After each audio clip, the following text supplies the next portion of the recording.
Part 2. You will hear a town councillor reporting on the local transport network and a recreation facility. First, you have some time to look at questions 11 to 14.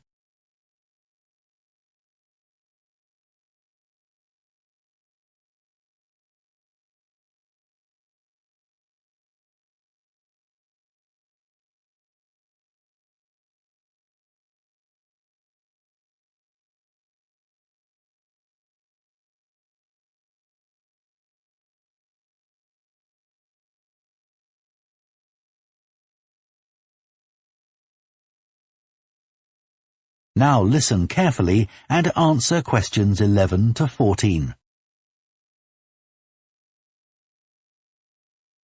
Right, next on the agenda we have traffic and highways. Councillor Thornton. Thank you. Well, we now have the results of the survey carried out last month about traffic and road transport in the town. People were generally satisfied with the state of the roads. There were 1 or 2 complaints about potholes, which will be addressed, but a significant number of people complained about the increasing number of heavy vehicles using our local roads to avoid traffic elsewhere. We'd expected more complaints by commuters about the reduction in the train service, but it doesn't seem to have affected people too much. The cycle path that runs alongside the river is very well used by both cyclists and pedestrians since the surface was improved last year, but overtaking can be a problem, so we're going to add a bit on the side to make it wider. At some stage, we'd like to extend the path so that it goes all the way through the town, but that won't be happening in the immediate future.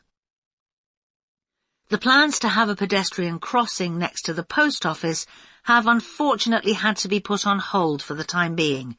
We'd budgeted for this to be done this financial year, but then there were rumours that the post office was going to move, which would have meant there wasn't really a need for a crossing.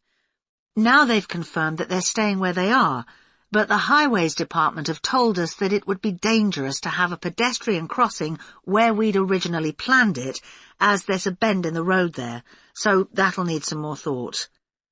On Station Road, near the station and level crossing, drivers can face quite long waits if the level crossing's closed, and we've now got signs up requesting them not to leave their engines running at that time. This means pedestrians waiting on the pavement to cross the railway line don't have to breathe in car fumes. We've had some problems with cyclists leaving their bikes chained to the railings outside the ticket office, but the station has agreed to provide bike racks there. Before you hear the rest of the talk, you have some time to look at questions 15 to 20.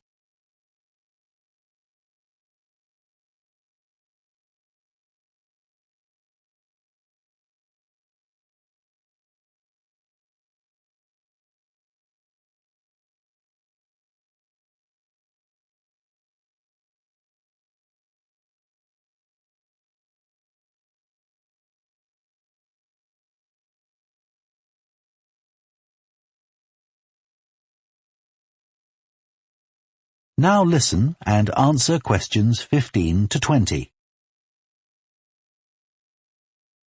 So next on the agenda is proposals for improvements to the recreation ground. Councillor Thornton again. Well, since we managed to extend the recreation ground, we've spent some time talking to local people about how it could be made a more attractive and useful space. If you have a look at the map up on the screen, you can see the river up in the north and the community hall near the entrance from the road. At present, cars can park between the community hall and that line of trees to the east, but this is quite dangerous for pedestrians, so we're suggesting a new car park on the opposite side of the community hall, right next to it. We also have a new location for the cricket pitch.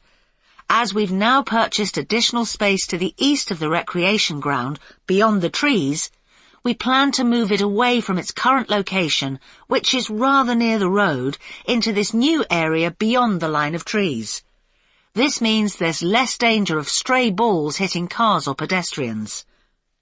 We've got plans for a children's playground, which will be accessible by a footpath from the community hall and will be alongside the river. We'd originally thought of having it close to the road, but we think this will be a more attractive location. The skateboard ramp is very popular with both younger and older children. We had considered moving this up towards the river, but in the end we decided to have it in the southeast corner near the road. The pavilion is very well used at present by both football players and cricketers. It will stay where it is now, to the left of the line of trees and near to the river, handy for both the football and cricket pitches. And finally, we'll be getting a new notice board for local information, and that will be directly on people's right as they go from the road into the recreation ground. That is the end of Part 2. You now have half a minute to check your answers to Part 2.